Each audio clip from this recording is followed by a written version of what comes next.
It never ceases to amaze me when I'm back home. I never would have imagined kneeling right there on that kneeler, reciting the Lord's Prayer in the voice of Cajun Man of Saturday Night Live fame. So loud when we said, "Lead us into temptation," that Father Daniels heard me and gave me a look that I will never forget. That I would in turn be preaching from this pulpit or celebrating the Eucharist at this altar.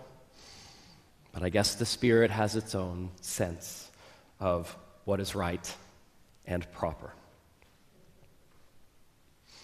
It's good to be home. So the summer before I went to seminary, my best friend, Scott Jackson, and I went on an epic road trip. We started in Oklahoma City and made our way west, knowing only that we had places to stay in Salt Lake City, San Francisco, Seattle, and Estes Park. Every point in between was left to chance. The availability of a campground, our ability to navigate on a road atlas, and the proximity to a landmark and or brewery, whichever was closer. The fact that we spent more time creating our playlist for this trip, carefully recording songs onto mini discs, no less. Who even remembers mini discs? To pair with the sights that we thought we might see, than actually planning what we were actually going to see and where we were going tells you just about everything you need to know about this trip. But there we were, between Portland and Seattle, on our way to see Mount St. Helens. And I noticed that the scenery had begun to change. So it was, of course, time to change the music of, well, Pink Floyd's Dark Side of the Moon seemed appropriate, and was. If you're ever at Mount St. Helens, I commend the Dark Side of the Moon to you. What I didn't realize was we had entered the area on the way up to the visitor center that had been affected by the pyroclastic flow that immediately followed the eruption. Now, I'll spare you the geology lesson, but I assure you, the sense of awe that overcame me was immense. As I looked closer, I realized that what I was seeing on the ground all around me was the thousands of trees that had been knocked over, all pointing in the same direction like they were matchsticks carefully laid out, marking the path of the eruption. It was stunning and sobering. And I cannot imagine the hellscape that claimed the lives of 57 people that day. But I wonder if something similar wasn't coursing through the minds of Peter, James, and John as they hit the deck upon hearing the voice of the Lord. Now you see, for those three, the first thing that came to their mind was the story we heard in Exodus today. They knew what happened when you were on a mountain.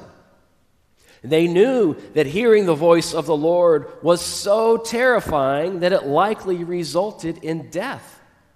And here they were, on a mountain, covered in cloud. Jesus is all of a sudden glowing like the sun, and here comes Moses and Elijah. It's a good thing they never had the chance to see Raiders of the Lost Ark, but that's a different story for another day. The very idea of encountering God without an intermediary was more than they could bear. Hence, their immediate and close inspection of the rocks that they were previously standing upon. Now, it goes without saying that mountaintops in the Jewish tradition were synonymous with God's presence.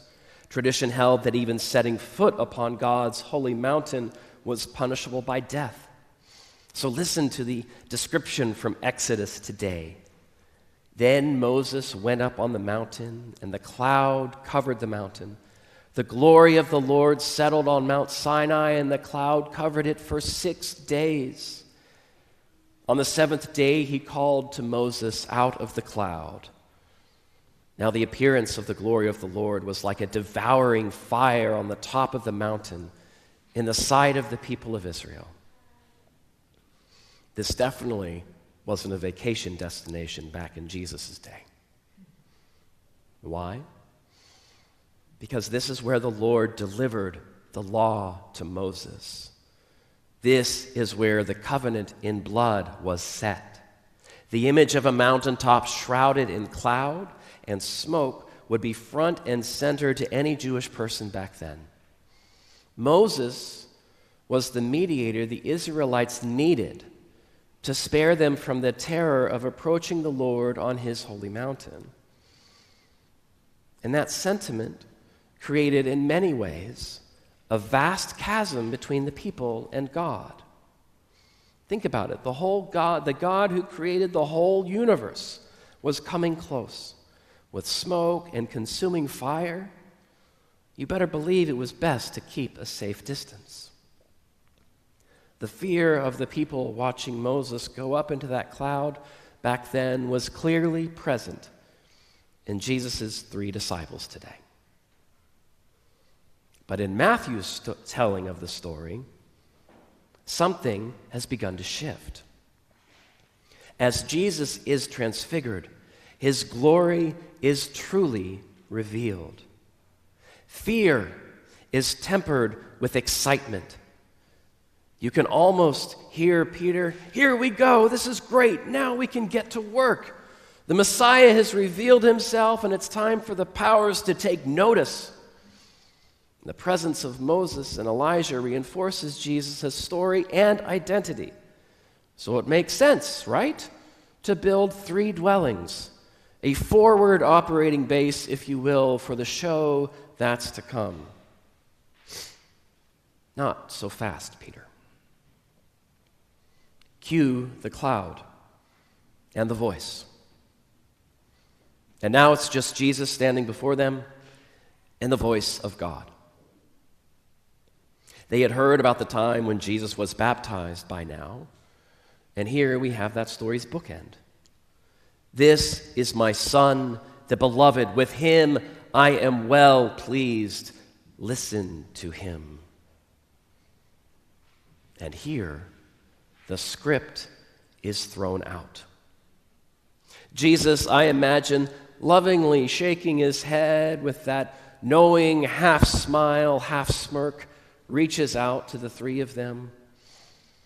He touches them and says, "Get up and do not be afraid." Yeah, right, Jesus. The same hand whose touch resulted in the healing of countless people, the same hand whose touch cured the blind and cast out demons, he touched them and showed them the full glory and majesty of God. Instead of fear and trembling before the God who created heaven and earth and all that is held therein, God has come to us in his Son, offering love and compassion, showing us the true light of God. It is this light that shines in the world's darkness, in our own darkness. It is this light that shines in each of us because we too have been touched by Jesus, have been redeemed and raised to new life in him. Get up and don't be afraid, he says.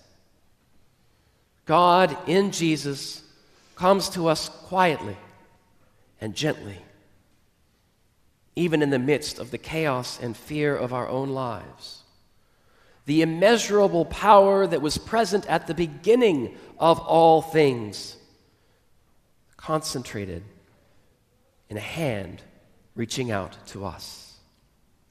Reaching out to us in the loving embrace of a friend.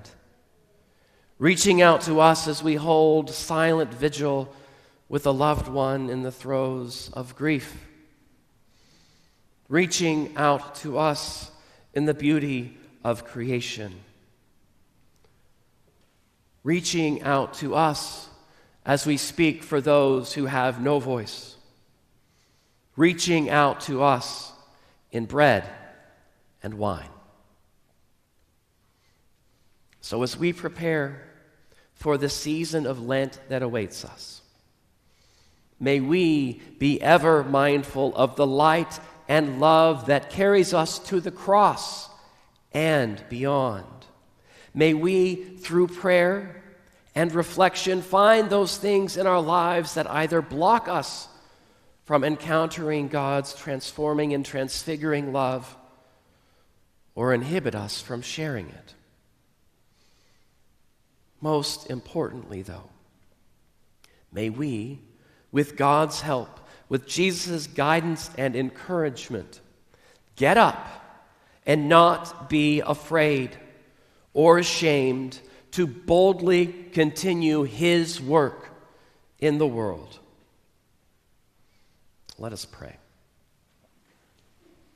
Lord Jesus Christ, you stretched out your arms of love on the hard wood of the cross, that everyone might come within the reach of your saving embrace.